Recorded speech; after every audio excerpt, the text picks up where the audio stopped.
Funding for Georgia Outdoors has been made possible in part by the Imlay Foundation and from viewers like you.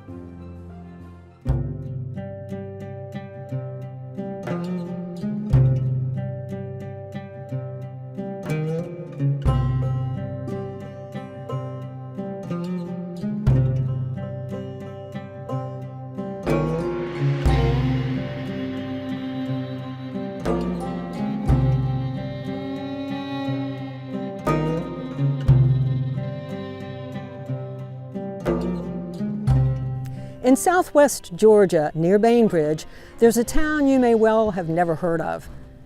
Well, on the outskirts of that town, there's an elephant refuge that you might not know exists.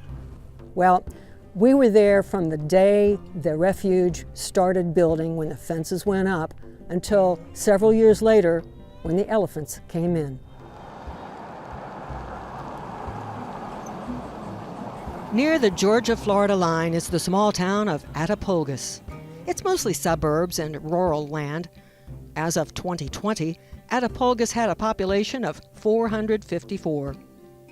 On a foggy morning in early December, when temperatures were unseasonably warm, we headed out to Elephant Refuge, North America. We got there just in time to catch up with Carol Buckley as she headed out to feed the elephants.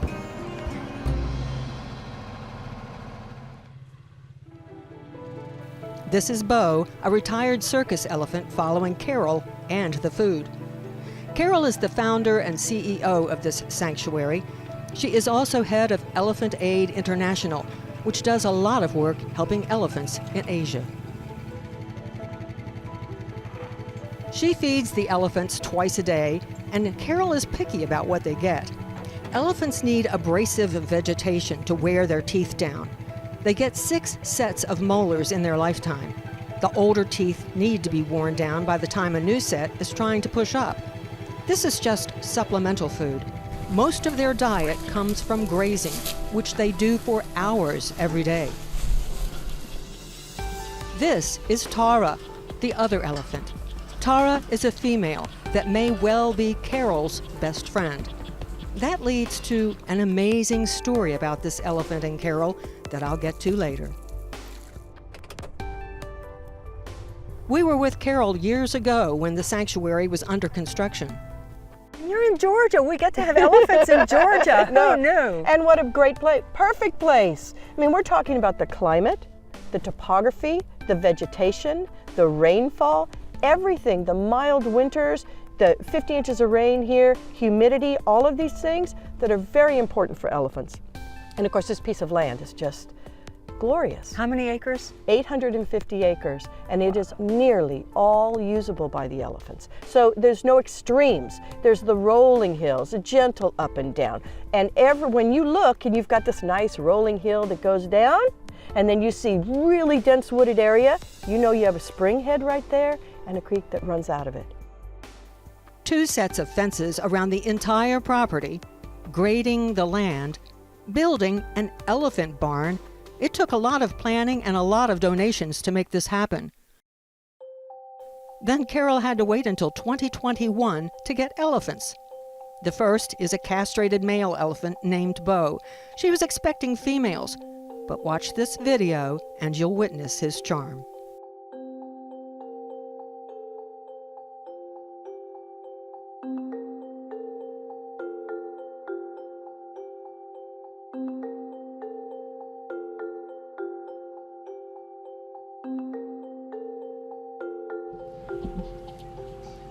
Remember, I told you there was a backstory about Tarra. Carol met Tarra in 1974 at a tire dealership. So you and Tarra have a special bond. You rescued her from a tire dealership. Well, I met Tarra when she was less than a year old. I lived a block away. I was going to school to study exotic animal training. I found out about her, and she was on display at a tire store. I volunteered my time is what I did. She was on a bottle and she needed someone to clean up after her, and I jumped on it. And I did not see it as a rescue. I just saw it as an opportunity, to spend time with this baby elephant. And as time passed, very, very shortly after, I became very overprotective because I started to learn about elephants. Yeah. And I started to learn what captivity means to them and her circumstances, what might result. You know, she remained in her circumstances. So her owner, after about 2 years, her owner agreed to sell her to me. And he knew I was going to give her a different life. And she deserved it. She trained Tarra, and they performed at various venues, including an appearance on Little House on the Prairie. Oh, and that is Carol in the red outfit at yet another appearance. There were a lot of them. They were popular, this woman and her elephant, but Carol could tell Tarra was getting bored. And I'd been trying to figure out, what is the something else that you do for captive elephants? So I created Elephant Sanctuary in Tennessee. It started with 113 acres and said to Tarra, this is it. This is it. You're not performing anymore. So she was retired at 21. Yeah, and she really paved the way. They were together 36 years, but the sanctuary ended its relationship with Carol and refused to let her take Tarra. To cope, Carol went to Asia for weeks at a time to work with captive elephants and their handlers. She poured her heart into making the lives of captive elephants better. Half of her life was in Asia and half of it back here. Every morning when I wake up in the USA, there is one thing that is on my mind, and that is Tarra. And my life with Tarra. And when will that come back? When will we be together again?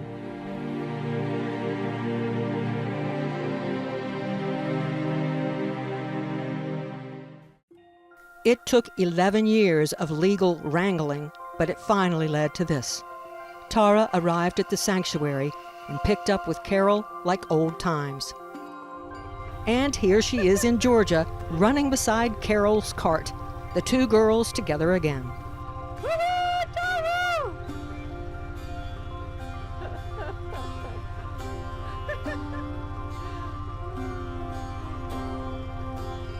We got to see the bond Carol, Tarra, and now Beau have developed. So it's time to water the elephants. It's one way to really build relationship with them is to do personal things with them. Yes, they can drink out of the water trough themselves, but for me to come and offer them the water builds trust between them. So the elephants are all different in how they like to drink. Some like to drink out of a trough, some don't. Some like to have the water right into their nose. That's how Beau likes it, huh, Beau? Hello, big man. You're like a little sleepy. Huh? Oh, we're going to back up. He wants to reach over. There we go. What a good man.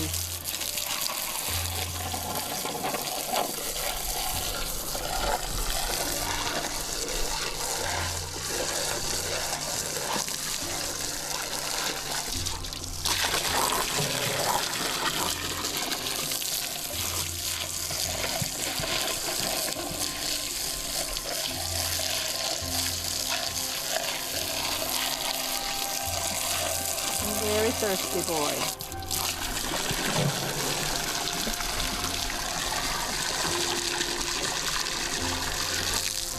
An elephant's trunk is actually a long nose.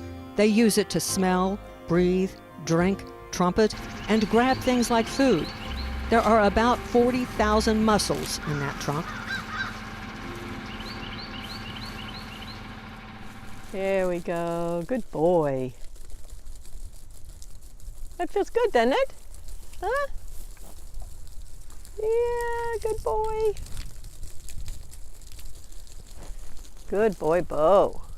Whoa, good boy, Beau.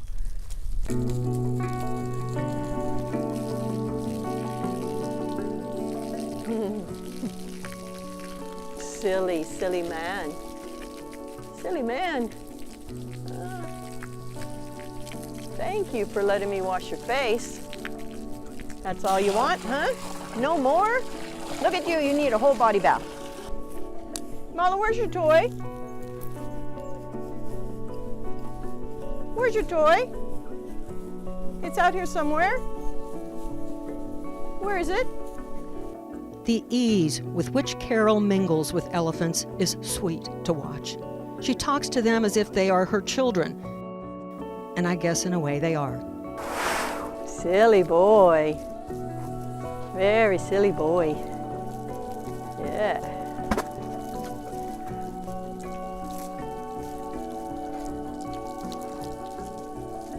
Woo-hoo!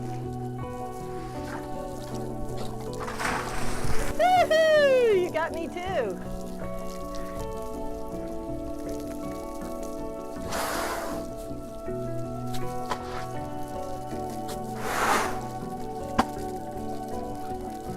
That feels good, doesn't it? See? Doesn't that feel good? Yeah, nice bath. Whoa. Yeah, good boy. What a good boy. I know! Squeak! Squeakers! Squeakers, squeakers! Easy. That's a good man.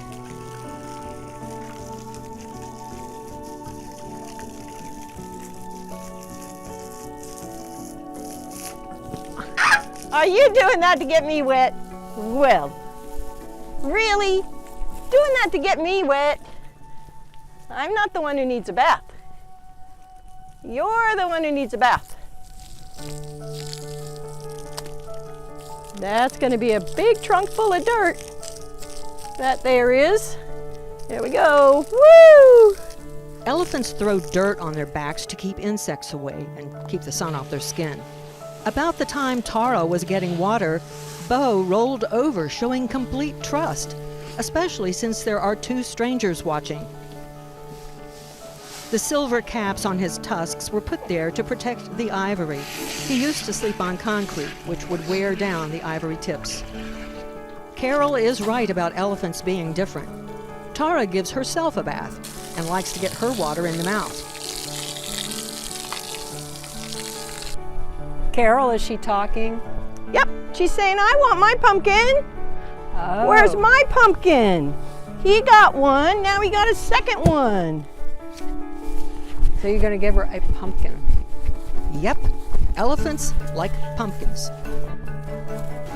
So do they break it up with the trunk? Oh, no, they're going to step on it. Yep, even better.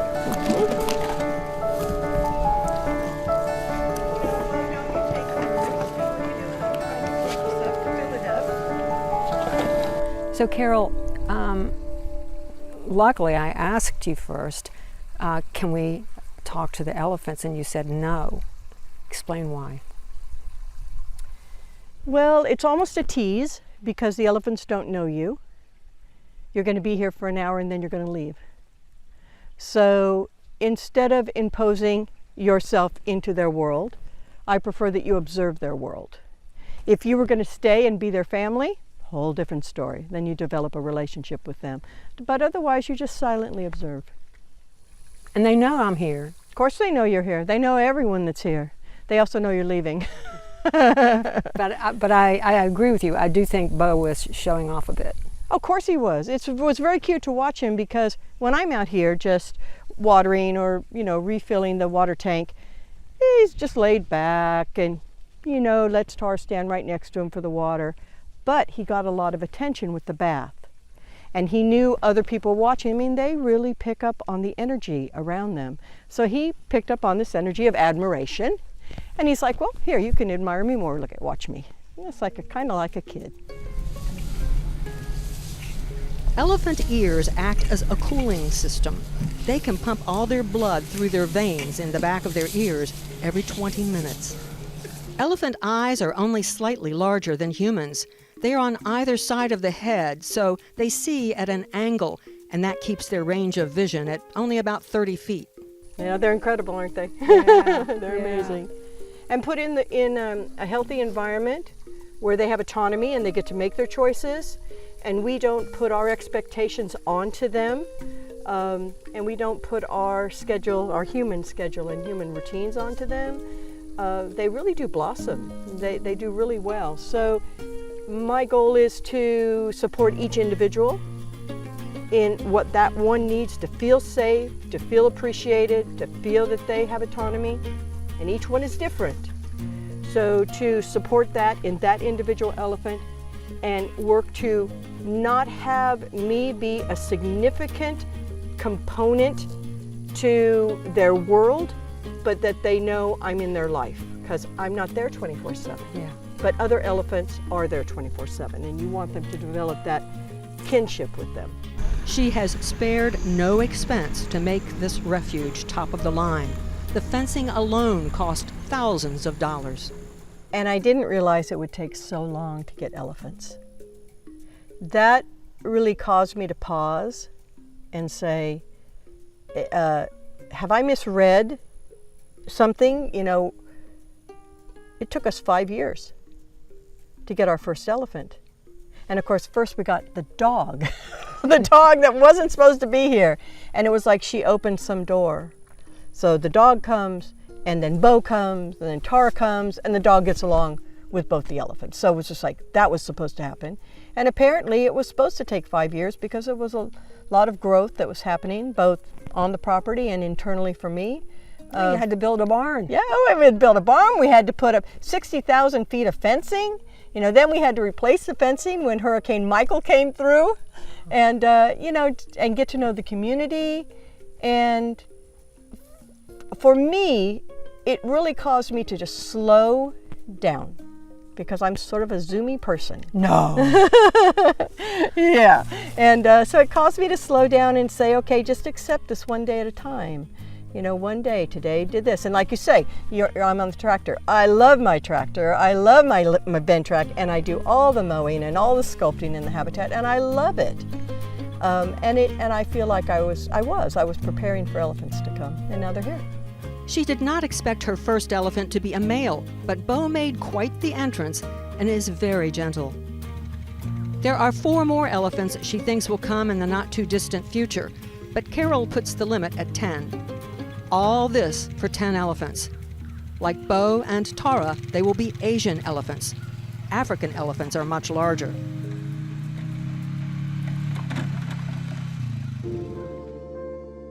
Carol is known internationally for the work she's done to teach elephant handlers in Asia how to care for the feet. Let me get to the back feet. I'm sure you have a comment about that. Well, yeah, I will say something else. Traction is really important on the elephant's pad. So when it's too thin like this is not good. You want to have tracking, which gives the elephant the ability to have better traction when they're walking. If it's too slick, when they're going up or down a hill, they slide, and they have no way to control their movement or protect themselves from sliding. So when I trim, I leave the tracks. And I just bevel them out. She's also featured in the documentary Unchained. See, the movie Unchained is really about our efforts in Asia. So in Asia, we provide training for the mahouts, which are the elephant trainers, handlers. And we teach them foot care for the elephants. We teach them more humane ways of being with the elephants. And we also create chain-free corrals, because those elephants in Asia live in chains their whole lives. So like a chain around the foot connected to like a peg or something? Like a chain around this wrist, a chain around this wrist, chained together, Oh, no. pegged to the ground, so that they can't move around.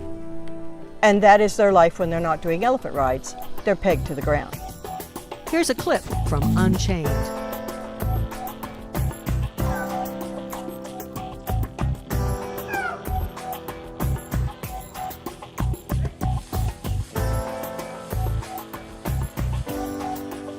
That stereotypic behavior, it's a coping mechanism for stress.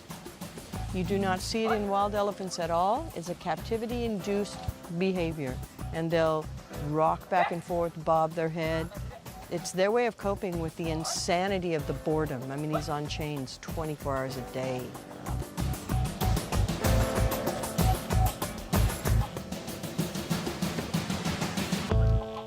I came in and I saw that situation and I said, easy solution.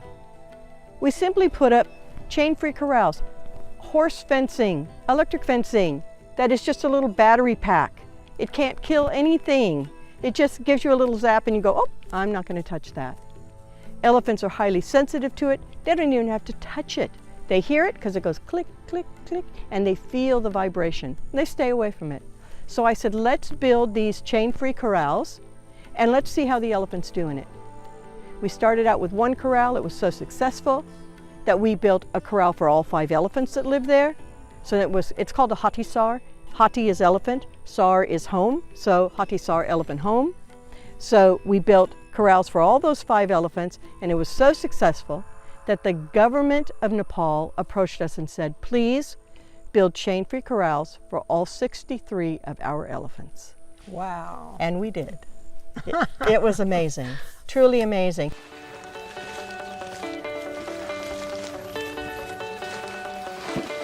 Look what happens when an elephant is freed.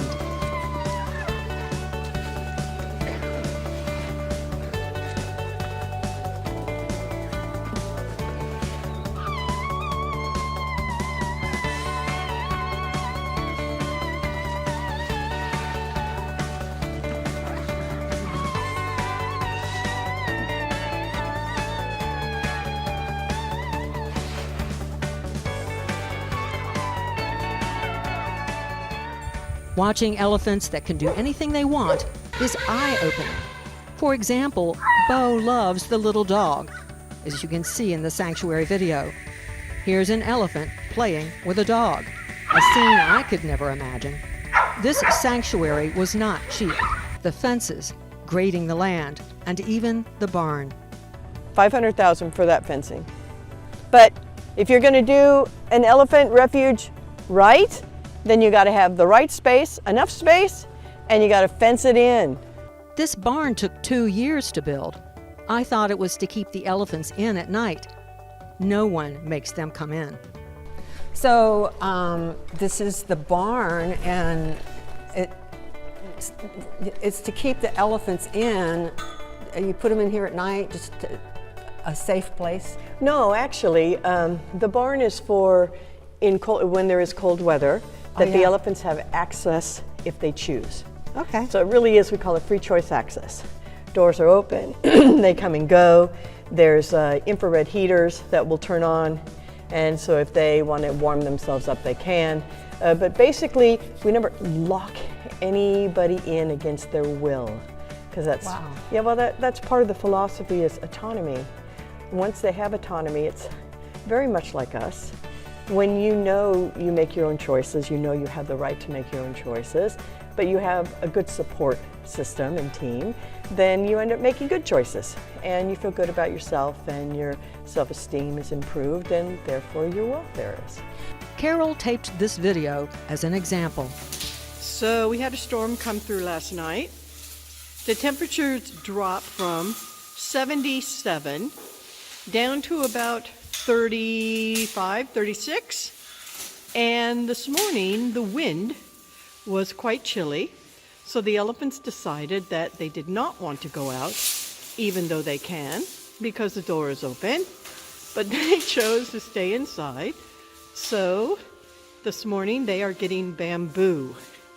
And obviously, they know what to do with it. Hey there, Tar. How's it going, Pumpkin? You have a mouthful, don't you? Hi, how are you? It's a good man. There you go. That's a good man. You are such a good man.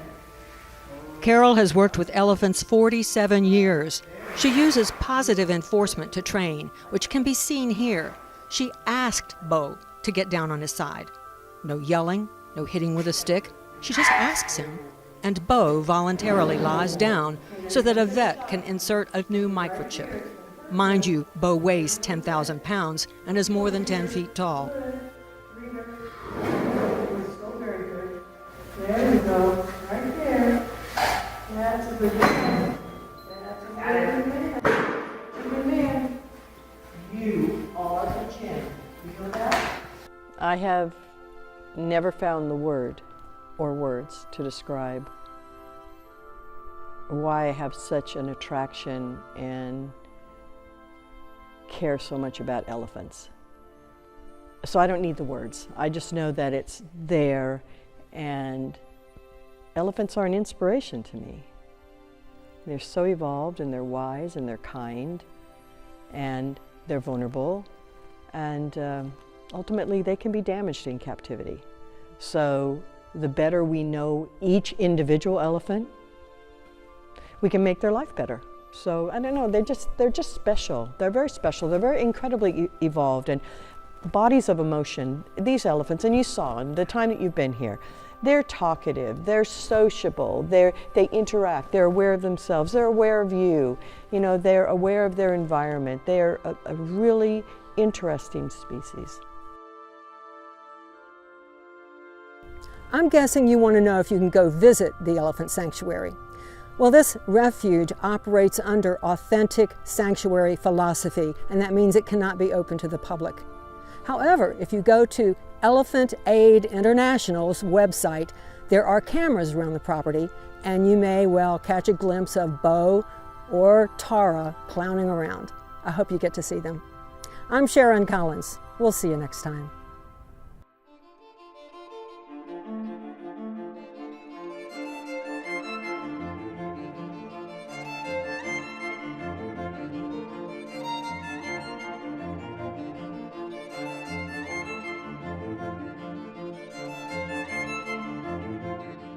Funding for Georgia Outdoors has been made possible in part by the Imlay Foundation and from viewers like you.